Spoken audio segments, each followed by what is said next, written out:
আচ্ছা, hello again. অনেক ক্ষেত্রে এইচএসসি পরীক্ষায় একজন পুলিশ পরীক্ষার্থীকে পরীক্ষা কেন্দ্রে পৌঁছে দিয়েছে এটা নিয়ে মাতামাতি করছে, সেটা দেখে আমি একটু অবাক লাগলো।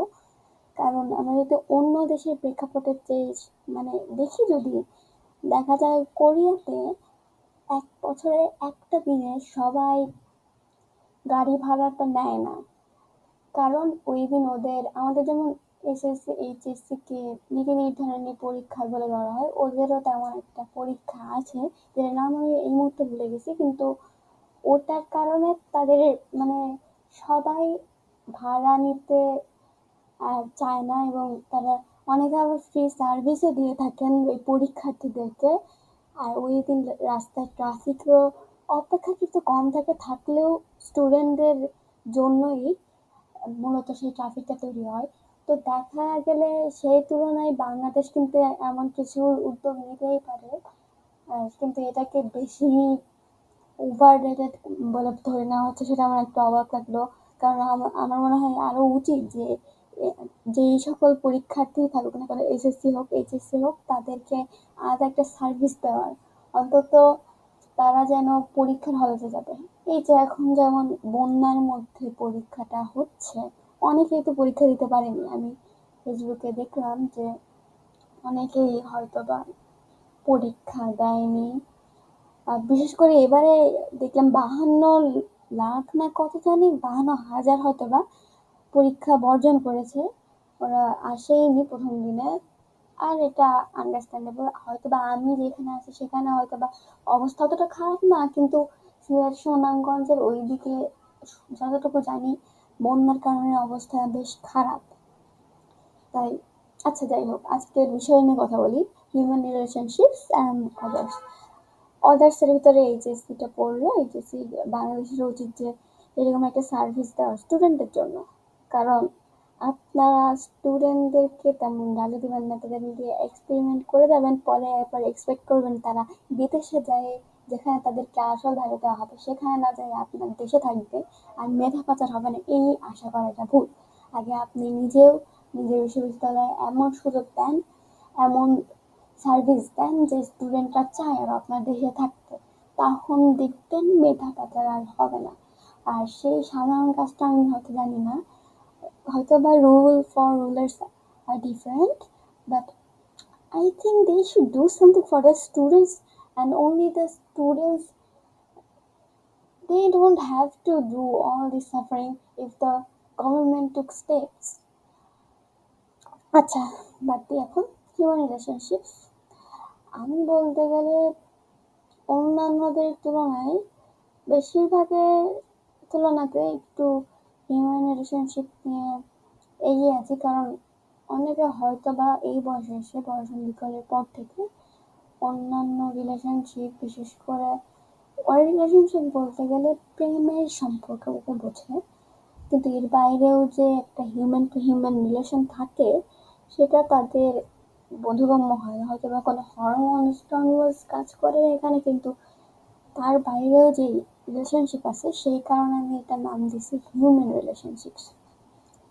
এই ফ্যামিলির সাথে বলতে গেলে আমি আমার ফ্যামিলিতে বেশ নিরপেক্ষ এবং নির্লিপ্ত একজন মানুষ। কারণ আমি সবার ছোট, আর যে কারণে হয়তো বা আমার মনে হয়েছে যে আমার কথায় অতটাও নীতি নির্ধারণের বিষয় নাই, যে কারণে আমি তেমন কথা বলি না। বিশেষ করে যখন ডিপ কোনো কনভারসেশন হয়, যে কারণে হয়তো আমার একা লাগে, যে কারণে হয়তো আমি এখন ইউটিউবের জন্য বক বক করতেছি, মনোব্লগ বানাচ্ছি। যাই হোক, এটা এটা করা যায়, কারণ কথা যদি আপনি না বলতে থাকেন, একসময় আপনি কথা বলতে ভুলে যাবেন, তখন আপনার মনে হবে ইস, আগে আমি কত কথা বলতাম, এখন আর কিছুই বলি না। এইটা যেন না হয় সেটার দিকে লক্ষ্য রাখতে হবে। দেখা যায় অনেক সময় মানুষের মধ্যে রিলেশনশিপ যদি ভালো হয়, তারা ধীরে ধীরে দূরে সরে যায়। বিশেষ করে যেহেতু টিনেজ লাইফে এটা প্রথম শুরু হয়, তাই সবাই হয়তো ভাবে যে হ্যাঁ, সবাই আমাকে ছেড়ে চলে যাচ্ছে, সবাই সবার মতো থাকতেছে। But it is always this way. No one cares about you as deeply as you think, and life goes on. আর এখন যে প্রযুক্তি আছে আমাদের হাতে সেই হিসেবে আমার মনে হয় না কারো কেউ যদি অসুস্থ হয় মেন্টালি তারও তেমন কোনো দরকার হয় না, সে কম্পেনির ইন্টারনেটে খুঁজলেই পেয়ে যাবে। তার পাশাপাশি খাবার-টাবারের জন্য সোশ্যালাইজেশনের কোনো প্রয়োজন হয় না, বাইরে যাওয়ার কোনো প্রয়োজন হয় না, সোশ্যালাইজ করার কোনো প্রয়োজন বোধ থাকে না। যে কারণে হয়তো বা অনেকে ভাবতেছেন যে এখনকার যে জেনারেশন সেখানে একাকিত্বটা ইম্পর্ট্যান্ট, বেশি একাকিত্ব দেখা যাচ্ছে বা মানুষজন বেশি একাকিত্বতে ভুগতেছে। কিন্তু আমার মনে হয় এটা, আমি হয়তো এই খবরটা বেশি দেখতেছি কারণ আমার ইউটিউব অ্যালগোরিদম এটা বেশি রেকমেন্ড করে যে মানুষজন বেশি লোনলি। আর আমি বেশিরভাগ সময় আহ, এই মেন্টাল হেলথ নিয়ে অনেক ভিডিও টিডিও দেখি, তো দেখা যায় যে বেশিরভাগ সময় মানুষ যে সমস্যা এটা হয় মানুষ কথা না শোনার কারণে। তার আশেপাশের মানুষ থাকে হয়তো বা কিন্তু যারা হয়তো তার কথা মনোযোগ দিয়ে শোনে না, যে কারণে দেখা যায় তারা ভিতরে সেই ট্রমা বা কথাগুলো বিল্ড আপ হইতে হইতে হইতে মাঝে মাঝে সাডেন আউটবার্স দেখা যায়, যার কারণে হয়তো বা মনে হতে পারে যে সে সব সময় ক্ষেপে থাকতেছে, কিন্তু এটা আসলে অনেক দিন হয়ে তারপর হয়। তো আমি এখন আমার জীবনের কিছু রিলেশনশিপ নিয়ে কথা বলি।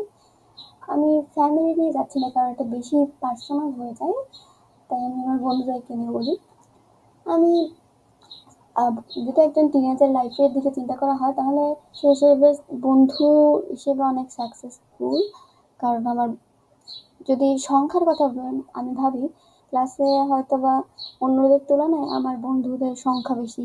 এটা আমি আগে বুঝতাম না, পরে যখন আমার বান্ধবীদেরকে দেখলাম যে তারা হয়তো বা নির্দিষ্ট বন্ধুর মধ্যে সীমাবদ্ধ, সেই জায়গায় আমার আমার হয়তো বা সব বান্ধবীর সংখ্যা একটু বেশি।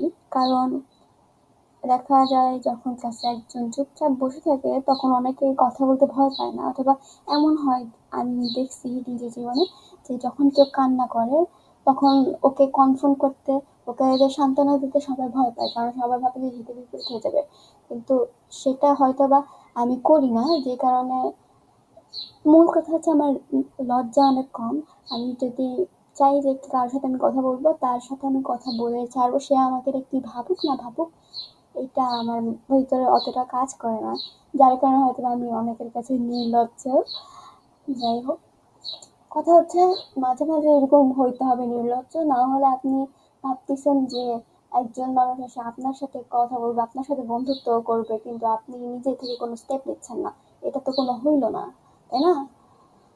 তো যাই হোক, আমার বেশ কয়েকজন ফ্রেন্ডই আছে, এর বাইরে আমার অনলাইন অনেকগুলো ফ্রেন্ড আছে যাদের সাথে আমি শুধুমাত্র অনলাইনে কথা বলি, কিন্তু তার ফলে তাদের সাথে যেই আমার সম্পর্ক সেটা হয়তো বা অন্য কারোর সাথে একই লেভেলে গড়ে উঠবে না কখনো।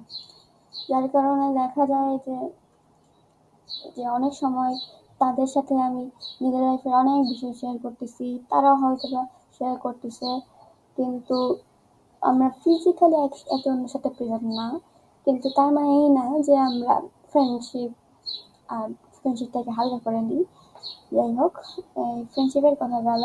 স্কুলে বেশিরভাগ সময় যেটা দেখা যায়, আমি যেহেতু এখন স্কুলে পড়ি তাই আমার স্কুল নিয়ে আমি বেশিরভাগ ইয়াপিং করব।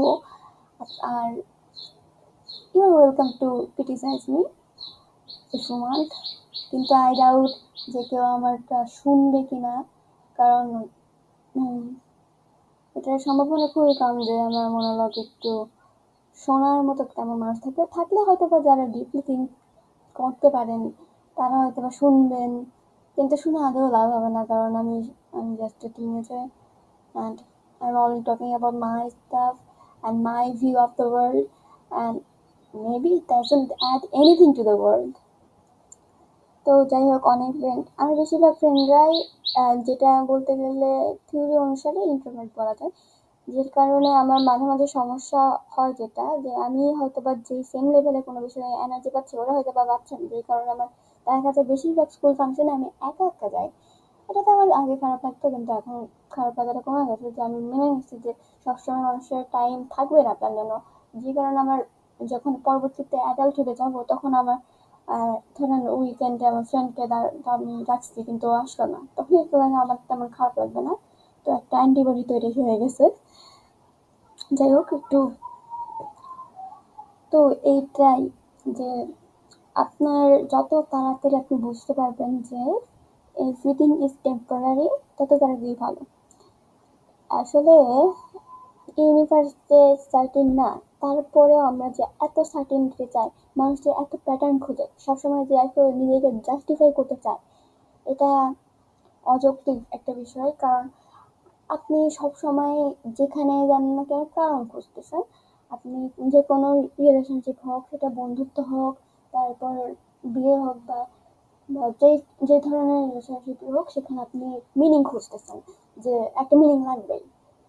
বাট এটা সম্ভবত অ্যাবসার্ডিজমে ফিলোসফির দিকে যায়, যে don't look for meanings, just enjoy your life. কিন্তু আমার কাছে এটা আরেকটু আলাদা। কারণ আপনি সবসময় নির্দিষ্টভাবে হয়তো মিনিং খুঁজবেন না, কিন্তু অন্য লোক যখন আপনার বাইরে থেকে আপনাদের সম্পর্কটা দেখবে, তখন সে হয়তো ভাববে, ও আচ্ছা, এখানে নিশ্চয়ই একটা মিনিং আছে। এরা দুজন যে একসাথে থাকতেছে, বা এরা কয়েকজন যে একসাথে থাকতেছে, এদের মধ্যে সম্পর্কটা এমন বা ওমন, এরকম ওরা ভাববে। কিন্তু হয়তো বা আপনি, আপনার সম্পর্কে কোনো অর্থ থাকতে পারে, কোনো গোলস থাকতে পারে, কিন্তু সেটার জন্যই যে আপনার সম্পর্ক এমন না। আর মানুষ তো আগে থেকেই অনেক নিজের সার্ভাইভালের জন্য হলেও একসাথে থাকতে চেষ্টা করছে। যার কারণে দেখা যায় যে এখন যে হুট করে সবাই বলতেছে যে সবাই একাকিত্ব বেড়ে গেছে, সবাই একা একা থাকতে চাচ্ছে, ফ্রেন্ডদের সাথে কেউ রিচ আউট করে না। হতে পারে এটা কারণ আমাদের মেইন যে নিড ছিল যে সবার সাথে কথা বলা, সবার সাথে মিলেমিশে থাকার, সার্ভাইভাল, সেটা হয়তো আমাদের একটু বেশি নিশ্চিত হয়ে গেছে বলে আমরা হয়তো এটা করতেছি না। তো এটা একটা ডিপলি থিঙ্ক করার বিষয়। যাই হোক, আমি বেশি ঘুরিচন্ডালি করে বলতেছি বাংলা আর ইংরেজির মধ্যে, তবে ইটস ওকে। কারণ ইংরেজি যে খারাপ এমন না, ইংরেজি একটা ল্যাঙ্গুয়েজ, আর যেহেতু ওটা আমার সেকেন্ড ল্যাঙ্গুয়েজ, রিসার্চে হয়তো বা দেখা গেছে যে যারা বায়োলিঙ্গাল হয়, তারা অনেক সময় দেখা যায় তাদের যে সেকেন্ড যে ল্যাঙ্গুয়েজটা শেখে, সেটাতেই নিজেকে এক্সপ্রেস করতে বেশি পছন্দ করে। আর আমার যেহেতু সেকেন্ড ল্যাঙ্গুয়েজ, আচ্ছা আমার সেকেন্ড ল্যাঙ্গুয়েজ হিন্দিও, কিন্তু আমি হিন্দি অত ডিপলি শিখিনি। কিন্তু ইংলিশ সম্ভবত আমার সেকেন্ড ল্যাঙ্গুয়েজ বলা যায়, কারণ এটাতে আমি বেশি এক্সপ্রেস করি নিজেকে। আর সে কারণে হয়তো বা আমি ইংরেজি আর বাংলা দুটো মিক্সড করে বেশি কথা বলতে পছন্দ করি। কিন্তু এটা মানে এই না যে আমি ইংরেজি বলে স্মার্টনেস দেখাইতেছি। কারণ কোনো একটা ল্যাঙ্গুয়েজে আপনি যদি অ্যাকসেন্ট না দিয়েও এমনি যদি পারেন কোনো ভাষা, সেটা কোনো মানে ওটা ভালো, হ্যাঁ একটা ভালো গুণ, কিন্তু এটা স্মার্টনেসের কোনো একটা ধারক না। যেমনটা ধরেন আপনি বলতে পারেন, হ্যাঁ দাবা একটা ভালো খেলা, দাবাতে অনেক কিছু ক্রিটিক্যাল থিঙ্কিংটা বাড়ে, তারপরে অনেক প্রেশারে থাকে কিভাবে কি করা যায় এটা। কিন্তু এই দাবা খেলতে পারা বুদ্ধিমত্তার সাথে সম্পর্কিত না। কারো বুদ্ধি বেশি বলে যে সে দাবা খেলতেছে, এরকম না। আবার যেমন রুবিক্স কিউব কিন্তু একটা কাইনেস্থেটিক বিষয়। একজন মানুষ যেটা ভাবতেছে সেটা আবার হাতে নড়ায় ওই রুবিক্স কিউবটা সলভ করে। এখানে ইন্টেলিজেন্সের সাথে তেমন কোনো সম্পর্ক নেই। কিন্তু অনেক সময় দেখা যায় অনেকে ভাবতেছে যে কারো মাথায় বুদ্ধি বেশি বলে হয়তো বা সে রুবিক্স কিউব সলভ করতে পারতেছে, কারো মাথায় বুদ্ধি বেশি বলে সে হয়তো বা দাবা খেলতেছে।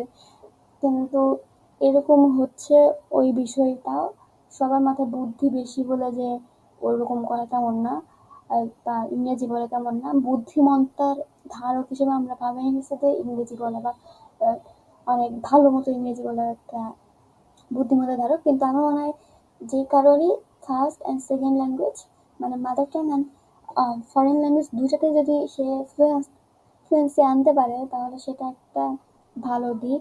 হোক সেটা ইংরেজি সেকেন্ড ল্যাঙ্গুয়েজ, হোক সেটা হিন্দি, হোক সেটা জার্মান। আসলে জার্মান আমার থার্ড ল্যাঙ্গুয়েজ। আমি জানি না কত শিখতে পারবো, কিন্তু আমি আশা করতেছি ভালো মতো শেখার।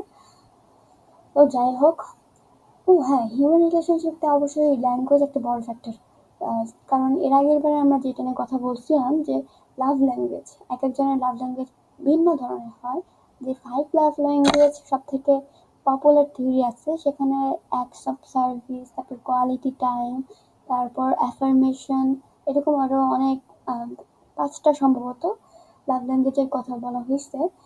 যেটা যেটা আপনি যদি ভাবেন তাহলে আপনি অনেক কিছুই ক্লিয়ারলি ভাবতে পারবেন। অনেক সময় মানুষের মানে খালি প্রেমের সম্পর্ক না, মানুষের সবার সম্পর্ক অ্যাজ এ হোল যদি ভাবা যায়, দেখা যায় যে একজনের লাভ ল্যাঙ্গুয়েজের সাথে অন্যজনের লাভ ল্যাঙ্গুয়েজ মিক্স করে না। বিশেষ করে বাংলাদেশের পরিবারগুলোর কথা চিন্তা করলে দেখা যায় যে বাবা মারা অ্যাফার্মেশন দিয়ে, কথার মাধ্যমে অ্যাফার্মেশন দিয়ে খুব কমই নিজের ভালোবাসা এক্সপ্রেস করেন। তারা অ্যাক্টস অফ সার্ভিস দিয়েই নিজের ভালোবাসাটা এক্সপ্রেস করেন, যে কারণে দেখা যায় হয়তো বা তাদের মধ্যে একটা মানে সন্তানদের মধ্যে একটা ধারণা সৃষ্টি হয় যে হয়তো বা আমার বাবা মা আমাকে পছন্দ করে না বা আমাকে ভালোবাসে না, কিন্তু আসলে তারা যে অন্যভাবে তাদের ভালোবাসাটা প্রকাশ করতে চাচ্ছেন এটা অনেকে বুঝে না।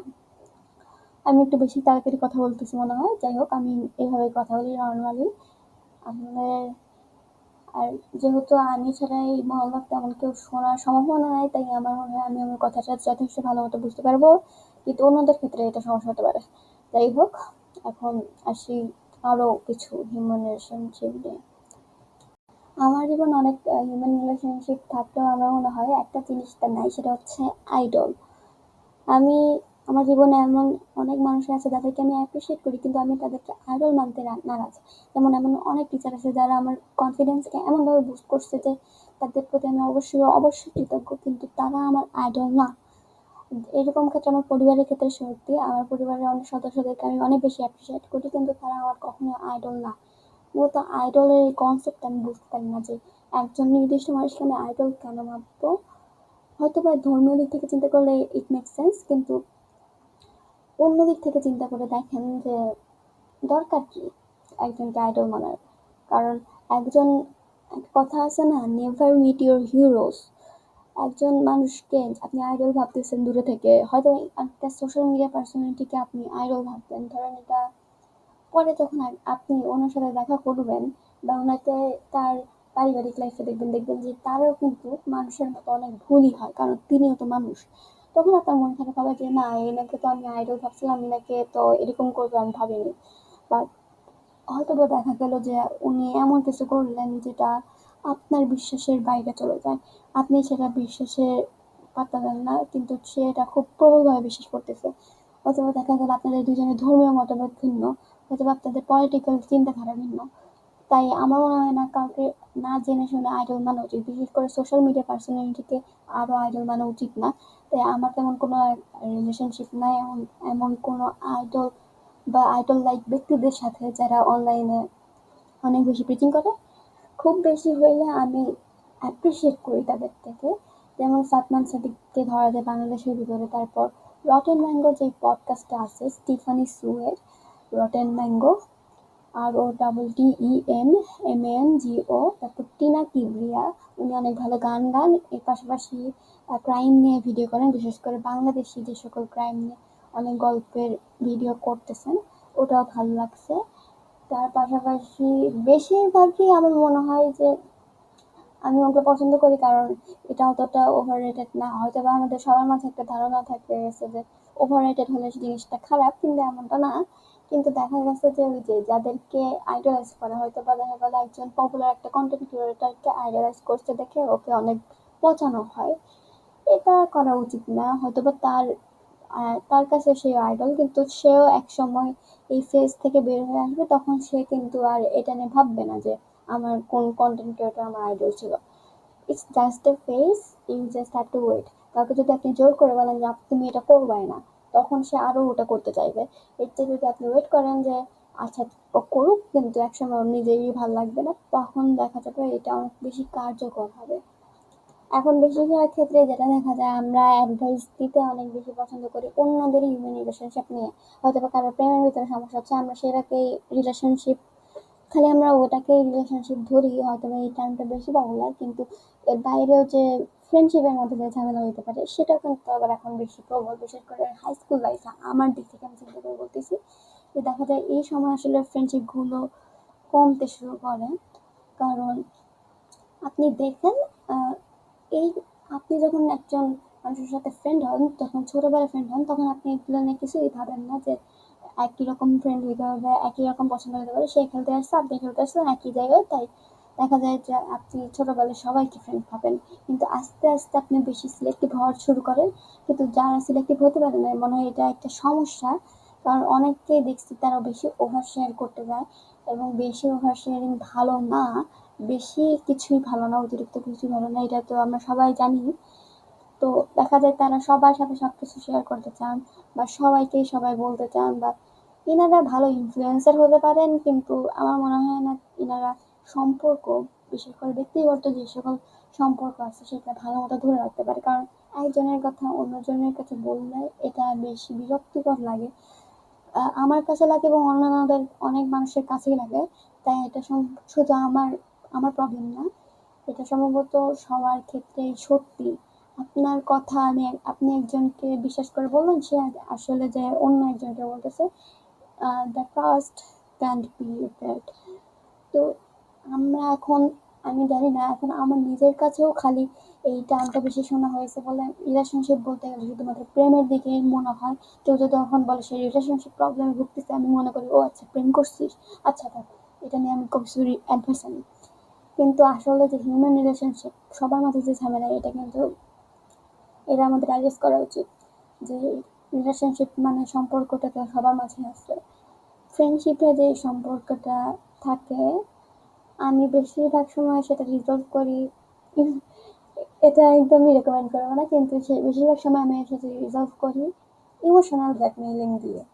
যেমন কয়েক মাস আগে আসলে আমাদের দুই ফ্রেন্ড ঝগড়া করছিল। তো তাদের খুব সিলি বিষয় নিয়ে ঝগড়া হয়তো বা মনে হতে পারে আপনাদের, কিন্তু পরে হয়তো বা আমার অথবা অতটা বোঝার ক্ষমতা নেই, কিন্তু আমাদের কাছে ওটা বেশি বড় মনে হচ্ছে। তো আমরা সেই ঝামেলাটা রিজলভ করার জন্য আমি ওদেরকে ইমোশনালি ব্ল্যাকমেল করে বলছি, আর মাত্র 1 বছর স্কুলের, তোরা যদি এরকম করিস তাহলে সবারই খারাপ লাগবে, তোরা নিজেরাও কষ্ট পাবি, আর এরকম করিস না, দুইজন কোলাকুলি করে মিলে সেটা। এটা আমি কিন্তু কান্না কান্না চোখ মুখ নিয়ে পড়ছি, তাই এটা অনেক বিলিভেবল ছিল। আর যাই হোক, শেষ পর্যন্ত দেখা গেছে ওরা এই বিষয়টা মেনে নিছে। আর পরে আমার জন্য হলেও বা যে কারণে হোক, ওরা যে একসাথে কোলাকুলি করছে বা পরে যে কথাটা বোধহয় ঠিক করে গেছে বিষয়টা, সেটা কিন্তু অনেকেই করে না। আহ ধৈর্যের অভাবে আমিও করি না মাঝে মাঝে, যখন আমার আমার যেমন ধরা যাক, আমি আগে একটা ফ্রেন্ডের সাথে অনেক বেশি ক্লোজ ছিলাম, বিশেষ করে বলতে গেলে সে আমার বেস্ট ফ্রেন্ড ছিল। বেস্ট ফ্রেন্ড টার্ম যদি আমি এখন আর ব্যবহার করি না, বেস্ট ফ্রেন্ড মানে কি, আপনি আর দিচ্ছেন কাউকে ফ্রেন্ডের ভিতরে, মানে কম্পারিজন অন্য জায়গায় রাখলেই হয়। তো যাই হোক, ওর সাথে আমি কথা বলতাম, কিন্তু পরে এক সময় কথা বলতে বলতে দেখা গেল যে আমরা বেশিরভাগ সময় ঝগড়াই বেশি করতেছি। আর এটাই আমার বেশি খারাপ লাগতো। আর আর তার সাথে আমাদের পাওয়ার ইমব্যালেন্স একটু বেশি ছিল আমার মনে হয়। বিশেষ করে তার আমার তুলনায় আরো বেশি ফ্রেন্ড ছিল, কারণ সে একাডেমিক দিক থেকে অনেক ভালো ছিল। তার রোল এক এক থেকে ১-১০ এর মধ্যেই ছিল। তো সেই হিসেবে আমি একজন মিডিয়াম লেভেলের স্টুডেন্ট। আর আর সেই কারণে হয়তোবা পাওয়ার ইমব্যালেন্স ছিল। সে অনেক সময় অন্য কাজে ব্যস্ত থাকতো, তার অন্য ফ্রেন্ড ছিল যারা তার মতোই ভালো স্টুডেন্ট, যার কারণে আমার মনে হয়েছে যে এই ফ্রেন্ডশিপটা, যদি আমাদের অন্য বিষয়ে অনেক মিল ছিল, তারপর আমার মনে হয়েছে যে থাক, দরকার নাই, লেট ইট গো। তারপরে আমি তার সাথে একদিন ঝগড়া করে তারপর আর এই আজকে মনে হয় 2 বছর হচ্ছে, তারপর আর কথা বলি না। আমি শিওর যে আপনার জীবনে অন্য অনেক মানুষ আছে যাদের সাথে হয়তো বা ফ্যামিলি, হয়তো বা ফ্রেন্ডস, হয়তো বা কলিগ, হয়তো বা আপনার পার্টনার, যাদের সাথে হয়তো এক সময় অনেক কথা বলতেন কিন্তু এখন আর বলেন না, হয়তো আপনাদের কারো কথা মনে আসতেছে। তো টাইম যাবে, কিন্তু আপনার মাঝে মাঝে মনে হবে যে না, আমার উচিত ওদের সাথে কথা বলা। ওরা হয়তো বা মন খারাপ করে, ওরা হয়তো বা আমার আশায় বসে আছে, কিন্তু let it go. Sometimes you need to go. Sometimes you need to be selective enough to prioritize yourself.